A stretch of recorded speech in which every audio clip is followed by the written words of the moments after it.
So I'm now going to introduce Craig Wilkins. Craig has worked in the area of public health, social services, environmental change, and politics for the last 25 years in a variety of non-for-profit and government agencies as well as in Parliament House. For the last 5 years, he has been the chief executive at the state's peak environmental body, the Conservation Council of SA. He straddles the insider-outsider divide as an appointed member of the premier Climate Change Council, the Adelaide Parklands Authority, and a range of working groups and committees, including the Grote Street Business Precinct, where he's also leading and assisting community campaigns and movements for change. Craig is a passionate believer in collective altruism, the act of people generously working together on behalf of others and the planet we call home. Welcome, Craig. Thank you very much for having me here today. I too would like to acknowledge we're meeting on Kaurna land and recognise elders past, present and emerging. And I'd also like to recognise Doha and thank her for her contribution. It's fantastic to have people like her stepping up. I'd like to ask a question first. Hands up here who watches Utopia? I thought so. It's fascinating. I've lots of conversations with friends in the public service. What I've noticed recently, though, is that they're saying they've actually stopped watching it because it's actually starting to hurt too much. It's too much like a documentary rather than some sort of comedy show. And I think it's too uncomfortable because that idea of sort of naked politics trumping good policy is kind of, unfortunately, more and more a commonplace. So certainly recognise the contributions from this morning's panel around the positive shifts that are happening in public service. But also, I think there's also a worrying trend, which is around the loss of the frank and fearless advice, the generating of ideas, and more the requirement to fulfil edicts from above. I've had the privilege of working in the public service, in service agencies, line agencies, and in central agencies. I then went into Parliament House and worked for a Member of Parliament and saw a different way of how things happen in terms of decisions are made.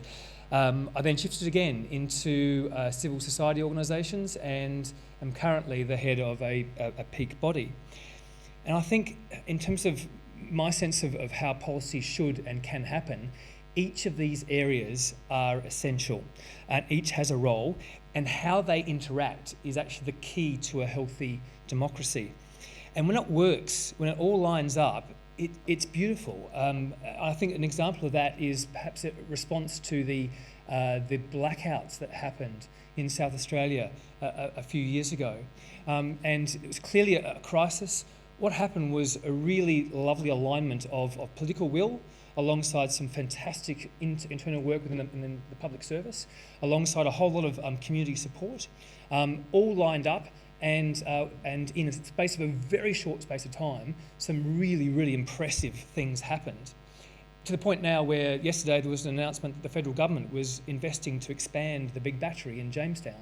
So a recognition that is influencing national policy. That happened in an extraordinarily short amount of time. So when it works, it's beautiful, but when it doesn't, it's a recipe for frustration and disappointment, particularly from the community. And I've met people with an entrepreneurial mindset in every part of my working life.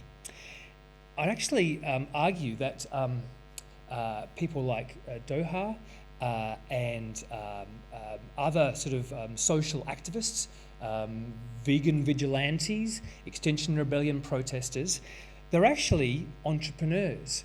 If you think about it, they're risk takers, they change the status quo, they've got a vision, they've got an uncompromising focus and possibly an obsession, and they're willing to make sacrifices. This is all a skill set for entrepreneurism. I suppose the difference is that they have an altruistic purpose rather than individual. And ultimately they are active participants in democracy. Because the alternative is sitting on a couch watching Gogglebox, and I won't ask people to put up their hand around if they watch that. I'd also argue that there's actually a shift in thought leadership, which actually is away from politicians and parts of the public service into civil society and the community. And that's partly because of the nature of the problems we are facing. So I would suggest that the public service actually needs social activists and people like me now more than ever. And I think democracy is the better for it. And I think that was what Rod was alluding to in terms of that collaboration piece. I often tell an anecdote to people in my sector to try and explain how things work. And it's from the former US President Franklin D. Roosevelt. Apparently someone came to him with an idea and he turned around and said, "I like it, I agree with you, now go out and make me do it." And that for me is a really important lesson for people in my sector to say, well, you actually have to do the work to convince the politicians and the public service to make some change. And it's also a really important lesson for the public servants and politicians that civil society has an essential role in making that change and justifying that change. And how that works together and the respect, I think, shown about the role of civil society is what I'm seeking. So in my remaining time, I thought I'd actually talk a bit about how we can better utilise the opportunity offered by social movements, social entrepreneurs, activists and NGOs so that we actually all can get that better place of public policy. So the first thing I think is recognising that there's a different risk appetite between the public service and civil society.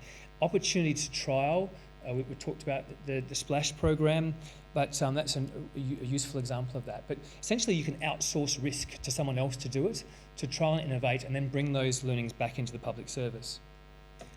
Second thing is I'd like to urge humility in terms of recognising there are lots of these different roles, and I've come across public servants who think they are literally the centre of the universe, and recognise, I suppose it's part of that sort of expert thinking.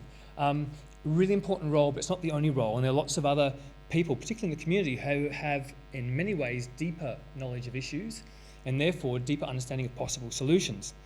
And what I often find is that there is a tendency for public servants to think that their role is to be the centre, the arbiter, the mediator between different voices in the community, rather than allowing those different voices of the community to come together themselves and sort their problems out and then talk to public service after that. And I can give you examples like that. For instance, there's the birth of the land care movement brought together farmers and environmentalists. And over time, it sort of morphed into the natural resources management area, whereby NRM people sort of felt they were kind of like the centre of the expertise, and kind of we're trying to keep farmers and environmentalists apart rather than the original spirit of land care. Next thing, there's a lovely thing about nature, and there's actually a Japanese practice called forest bathing, that you can sit in nature and feel better. And there's something that happens around the 20-minute mark where if you are still and your breathing slows down, you feel calmer and better about the world. And the other interesting thing is that nature then responds as well. After about 20 minutes, the birds, the bees, the insects, the animals all start to sort of trust that you aren't a threat and start to interact and move around again. And so I think it's a lovely analogy for actually public service and civil society actually spending time together to trust and get to know each other, and then be able to do some interesting work from there, because it does take time. And there's so much that civil society can actually learn from public servants if they're willing to educate and teach. It's also about, I think, the ability for civil society to keep it real for public servants, but it takes time and trust. Talked about, interesting before, around internal, moving the brains around. I think I've benefited greatly from moving in between civil society and public service in terms of my career, and I'd yearn for others to do as well. However, I'd also like to perhaps suggest that there is a recognition of privilege that comes with the public service. I'm essentially earning the same now that I did about 12 years ago. So people in civil society, they contribute hugely, but at some cost at times. I'd like to, sorry, excuse the slide, I actually couldn't think of a possible image, and I went to Dr. Google and it came up with Arnie. But it's essentially the peak body is actually a particular role in civil society which is enormously valuable. It can be your best asset as a translator, as an interpreter, as a shielder, as an assister. Ultimately, our role is to represent our community and our member groups, but we have that interchange role. We can be a critical friend at times, but we also can be your best ally when you need to get tricky things through. So please use us. Next thing I'd say is don't guess the politics of your political leaders. I was fascinated when we had a change of government in South Australia. Everyone sort of started to get, these are the Tories, they're conservative, we can't think about that, we can't do this. And so the whole lot of self-limiting went on. And I actually had a series of conversations with ministers who would actually be quite frustrated that there was an assumption that because they were from the right, nominally, somehow they weren't interested in certain progressive or environmental policies.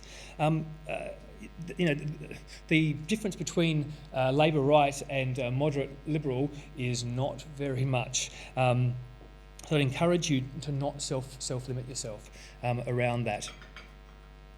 Next thing, we actually have great potential to send messages because we have different kinds of access to decision makers. So you can actually bypass or speed up if ever you're frustrated by your line manager. There are ways of conduits for information up. And also there's issue around triangulation. So like a decision maker, if they hear it from the media, from a civil society group and from the public servants, that's three different sources, and suddenly it go, ooh, obviously there's some merit in this idea. Then we actually offer the opportunity for different solutions. I'll just use one example here. When the new government came in, they had a election commitment to reduce our marine sanctuaries network. And so a report was commissioned. The report didn't really come back in the way that the minister perhaps thought it might or needed to justify change. So there was a bit of a policy hiatus. So I and some of my environmental colleagues decided that we would use the opportunity to reach out to the commercial fishing world and to the rec fishing world and say, can we sit down together, the three sectors, and actually try and come up with a solution around this and present it to government rather than requiring the minister to somehow become wise and Solomon-like and divide up the spoils amongst us. And so that started before Christmas. We're still negotiating, but we're making really good progress, and we think we're at the point now where we're ready to present it to government.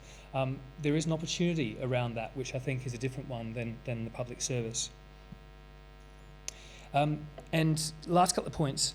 I think it's really important to recognise that social movements end up being on the right side of history.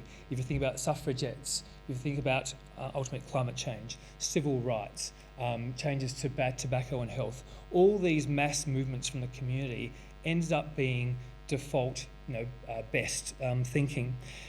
Social movements are frustrating, they're messy, but ultimately they are wise. And I think if you are perhaps currently working in the fossil fuel industry, in a few years' time you'll be as embarrassed about that as perhaps you were if you were working in the tobacco industry. The conversation's moving quickly, and we need to recognise, I suppose, that wisdom of those social movements in terms of our thinking.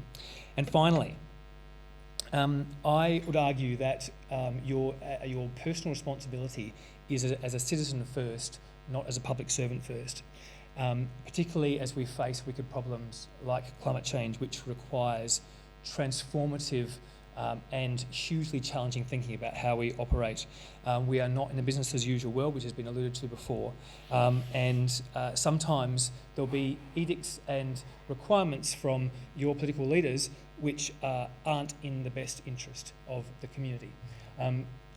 Fortunately, I had to do my own thinking when I was a public servant about whether I would leak or become a whistleblower if I felt that I was being asked to do something wrong. And ultimately, I decided that I would have to actually resign before I did that. That was my personal choice. But fortunately, I never had to make that choice. But ultimately, there is going to be times, I think, like if a politician decides to expand more coal or gas at a time when we know we need to decrease that, or if it radically increases inequality when we know we need to rein that in, is it the responsibility of public servants to become citizens and act in response to that beyond their responsibility as a public servant. Thank you very much.